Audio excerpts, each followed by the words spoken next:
زندہ باد عمران خان زندہ باد عمران خان زندہ باد. السلام علیکم، میں جانی لیور بول رہا ہوں. میں لندن میں ہوں. آپ کے فین لوگ ملے اور پرانے دوست جانی لیور نے شایان علی کے ساتھ مل کر ملکوں کو بھی حیران کر دیا. نگتا کوکا قیدی نمبر 804 ریلیز ہونے کے بعد اب لندن میں بھی عمران خان کے چاہنے والے پاکستانیوں اور اس کے ساتھ ساتھ غیر ملکیوں میں بھی دھوم مچا رہا ہے. دوستو، عمران خان کے پرانے دوست اور ان کو سپورٹ کرنے والے جانی لیور کا لندن میں شایان علی کے ساتھ قیدی نمبر 804 پر ڈانس. اور جاتے ہوئے ایک مرتبہ پھر یہ پیغام دیتا چلوں ان جرنیلی مافیا کو کہ پاکستان کا آئین سب سے مقدم ہے.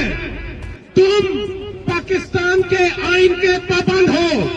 اب بھی وقت ہے بیرکوں میں واپس جاؤ، اور ابھی بھی وقت ہے اس قیدی نمبر 804 کے پاس جاؤ، اس سے معافی مانگو.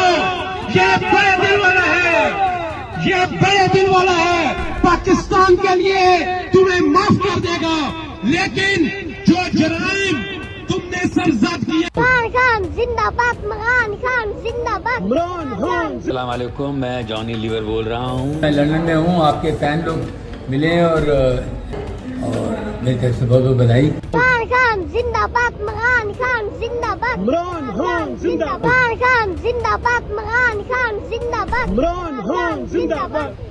دنیا جان چکی ہے کہ پاکستان کے ساتھ ساتھ مسلمانوں کا بھی اس وقت عمران خان ایک بڑا اور عظیم لیڈر بن چکا ہے. اسی وجہ سے پوری دنیا سے بھی عمران خان کو چاہنے والے اب ملکوں کو بھی پسند کر رہے ہیں. ایسے میں عمران خان کے پرانے دوست جانی لیور بھی میدان میں آ چکے ہیں اور عمران خان کو سپورٹ کرتے ہوئے شایان علی کے ساتھ مل کر لندن میں نگتا کوکا قیدی نمبر 804 پر شاندار ڈانس کر ڈالا ہے، جسے دیکھتے ہوئے خان صاحب نے بھی اڈیالہ جیل سے دوست جانی لیور اور شایان علی کے لیے محبت بڑا پیغام بھجوا دیا ہے. دوستو، اس حوالے سے اپنی رائے کا اظہار کامنٹ سیکشن میں دیں. ویڈیو اچھی لگے تو لائک کریں اور اس چینل کو سبسکرائب کریں.